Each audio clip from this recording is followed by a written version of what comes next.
Pastaj, për ta kuptuar hikmetin, urtin e namazit, kemi edhe një ajet kuranor ku gjendet në surën Al-Ma'arij, ajeti 19, thot Allahu Gjeleshanuhu, Innal insana khuliqa halu'a.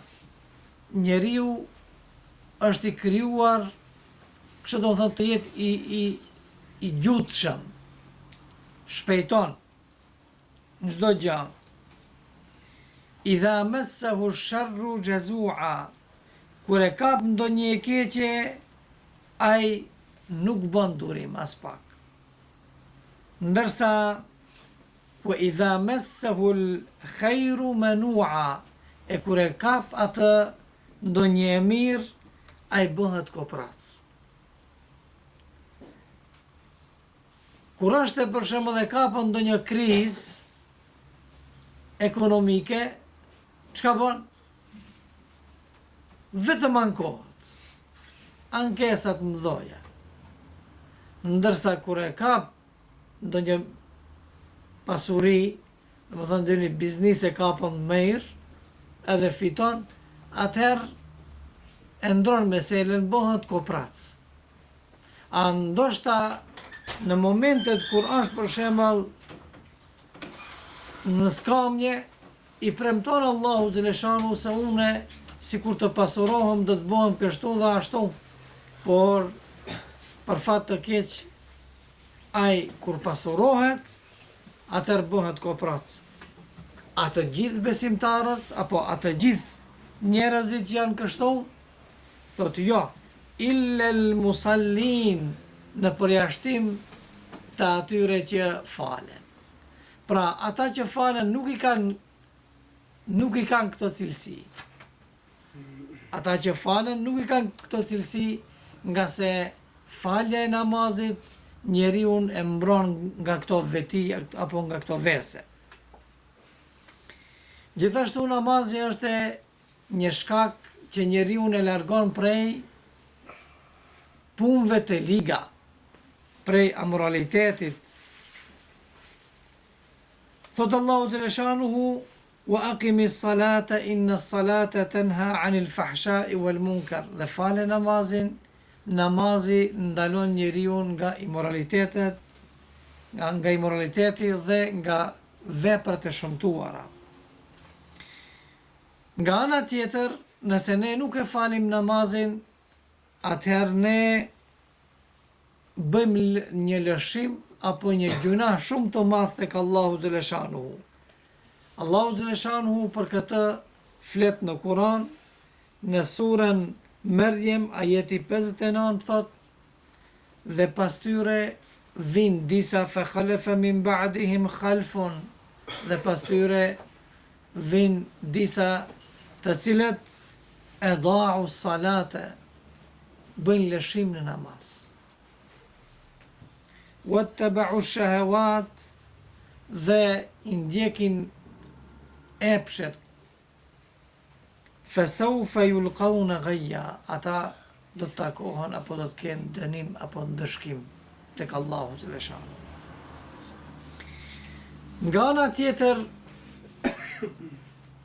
namazi apo falja e namazit është edhe shërim i zemrave. Është edhe ilaç i shpirtit. Është falje i gjunaheve për gjunahet.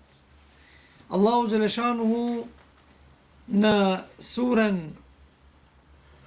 Hud, ajeti 114, thot, Aqimis salate tarafajin nahari wa zulafan min al-lejl, innal hasanati yudhhibna as-sayyi'at.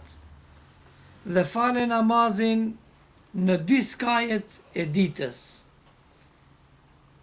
edhe në orët e afërta me ditën të natës. Do më thonë, je porosi për faljen e namazit, nga se innal hasanat, veprat e mira, Allahu Gjeleshanu thot, veprat e mira i shëndrojnë apo i largojnë gjunahet. veprat e mira, bëhet shkak që të keqen të largoj. Nëse për shembull ti bën gjëra të këqija, nëse vazhdon me të mira, me veprat e mira, sidomos me namazin, si që përmendën më parë Allahu xhaleshanuhu, do ta shohësh se gradualisht ti do të bëhesh për atyre që vazhdimisht do ta falësh namazin dhe vetë falja e namazit të shlyejnë ato gabimet që i ke bë. Për këtë që themi, kemi edhe hadithin e pejgamberit sallallahu alaihi wasallam që transmeton Buhariu, Muslimi, Tirmidhiu dhe Nesaiu, ku pejgamberi sallallahu alaihi wasallam thot, interesant është pejgamberi sallallahu alaihi wasallam metodat e të folurit i kanë ndru. Ndonjëherë drejt për së drejti u është drejtu, ndonjëherë e ka fillu biseden me shembuj. E ka shembullu pejgamberi sallallahu alaihi wasallam me diçka që njerëzit ta kuptojnë më mirë. Ja për shembull, këtu e kemi hadithin ku thot pejgamberi sallallahu alaihi wasallam u është drejtu besimtarëve dhe u thot: si thoni nëse dikush prej jush para derës së vet e ka një lum dhe në atë lum hyn dhe lahet 5 herë në ditë, a i ngel ati ndonjë lom? Të gjithi thanë, jo ja Rasulullah, nuk i ngel asnjë lom ati. Atëherë, pasi që vetë dëshmuan, pejgamberi sallallahu alaihi wasallam tha, njashtu nëse ju i falni 5 kohë namaz, e pamundur është që njeriut besimtarit t'i ngel ndonjë gjuna. Kuptohet, flitet për gjunahet e vogla. Këtu, kur jemi edhe kur i potencojmë gjunahet e vogla, ne duhet të dim se besimtari si zakonisht më tepër mund bëj gjunahet të vogla se sa të mëdhaja. Se të mëdhajave u largohen, apo u kinadroj, apo duken ato. Dvjedh, është edhe mbarë, është ashtu edhe turp është. Ndërsa gjunahet e vogla, ato, do të thënë, inë të mbushur krejt. Ja shiqimet për shembull që i bëjmë në për rrugë.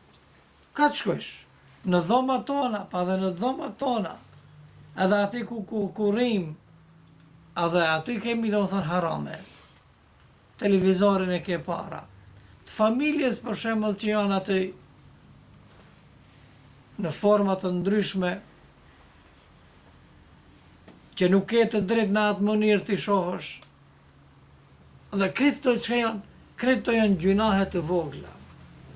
Pra, Allahu xhaleshanu e ka bërë që me faljen e namazit të çlihen gabimet e vogla që i ke bë, bie fjala ke fal drekën,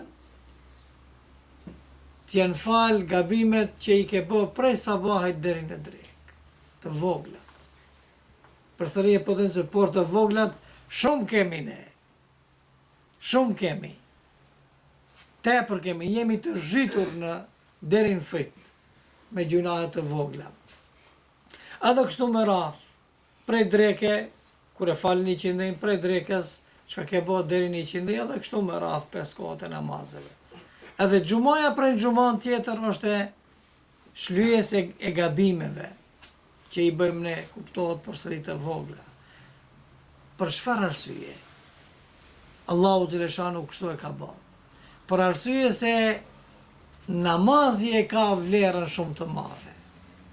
Pra namazi është një faktor që edhe ne i shlyjnë gabimet neve. Bile edhe çdo gjë që ka të bëjë me namazin, shlyjes Allahu xhaleshanu e ka bërë të gabimeve tona. Edhe abdes kur marrëm, abdesin më tepër është për namazin, ashtu? Më tepër. Edhe abdes kur marrëm, po e ka bërë shlyjes të gabimeve. Pse? pse ka të bëje me namazin. Thot pejgamberi sallallahu alaihi wasallam, për shembull kur e lan fytyrën gjatë abdesit, edhe pika e fundit kur bie me duke e la fytyrën, pika e fundit e ujit, thot bie me pikën e fundit të ujit, bie edhe pika apo gjunahi i fundit që e ke bë me fytyrën tënde. Apo krahun kur e lan, e njëjta, pika e fundit që bie apo fshihet, shlyhet gjunahi i fundit që e ke bë për shembull me dorën tënde apo me krahun tënd edhe kështu me radhë.